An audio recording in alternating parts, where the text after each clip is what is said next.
नमस्कार कृषक चाषी बंधुरा आजकेर এই করলা চাষের ভিডিওতে সকলকে স্বাগত। আশা করি সকলেই ভালো আছেন।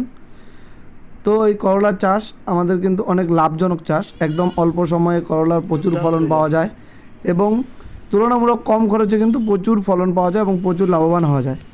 কিন্তু এই করলা চাষের ক্ষেত্রে কৃষকের সবথেকে যেটা বড় সমস্যা সেটা হলো করলা গাছের কুঁকড়ে যাওয়ার সমস্যা। এই করলা গাছে কুঁকড়ে যায় অনেক কারণে, তার মধ্যে যে বিশেষ কারণগুলি আছে সেগুলি হলো সাদামাছি এবং মাকড়ের আক্রমণ। বর্ষাকালে অতিরিক্ত বৃষ্টির জন্য এই মাকড়ের আক্রমণ খুবই দ্রুত হারে বৃদ্ধি পায় এবং করলা গাছ খুব তাড়াতাড়ি কুঁকড়ে যায়। করলা গাছ যখন তুলনামূলক ছোট থাকে তখন এই রোগটা খুব একটা দেখা না গেলেও যখন গাছে দু একটা করে নতুন ফল সেট হওয়া শুরু হয়, নতুন জালি আসা শুরু হয়, তখন কিন্তু এই কোঁকড়ানোটা খুব পরিমাণে লাগা শুরু হয় এবং আস্তে আস্তে সেটা বৃহৎ আকার ধারণ করে।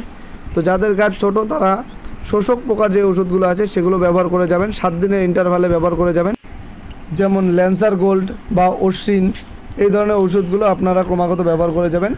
এবং যাদের গাছ যেরকম বড় হয়ে গিয়েছে এবং কোঁকড়া লেগে গিয়েছে অলরেডি, তারা কিন্তু অবশ্যই এই সময় ব্যবহার করবেন সাদামাছির ওষুধ সোলেমন এবং তার সাথে ব্যবহার করবেন টোকেন, অথবা একবার টোকেন ব্যবহার করবেন সোলেমনের সাথে এবং তারপরে এবার সোলেমনের সাথে একতারা ব্যবহার করবেন।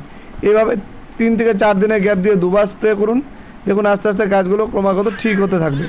এবং যাদের গাছে বেশি পরিমাণে কোঁকড়া লেগে গিয়েছে তারা এই সোলেমন এখন আর ব্যবহার করবেন না, তারা ডিরেক্টলি চলে যাবেন উলালা ফ্লোনিকামাইট। এই উলালা ব্যবহার করলে কিন্তু দুবার যদি ব্যবহার করতে পারেন 7 দিনের ইন্টারভালে দুবার উলালা ব্যবহার করলে কিন্তু অটোমেটিক কোঁকড়াটা ছেড়ে যাবে।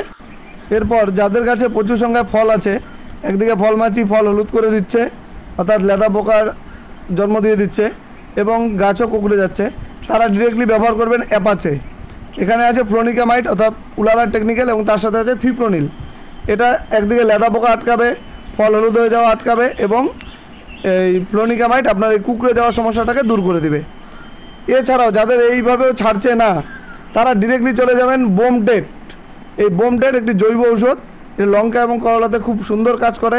এই বোমটেট আপনারা যদি 3 দিনের গ্যাপে যদি ব্যবহার করেন, অন্তপক্ষে 2 থেকে 3 বার যদি ব্যবহার করতে পারেন, কোঁকড়া কেন কোঁকড়ার বাপ অবধি ছেড়ে যাবে। তো যাদের যাদের গাছে এরকম অবস্থা আছে তারা এই বোমটেট ব্যবহার করুন, একদম নিশ্চিন্তে গাছ ঝা চকচকে হয়ে যাবে। আজকের মতো ভিডিওটা বেশি বড় করছি না। ভিডিওটা ভালো লাগলে অবশ্যই একটা লাইক করবেন, তার সাথে চ্যানেলে নতুন হলে অবশ্যই চ্যানেলটা সাবস্ক্রাইব করে দেবেন। তো দেখা হচ্ছে আবার পরে কোনো ভিডিওতে। আজকের মতো এখানেই শেষ করছি।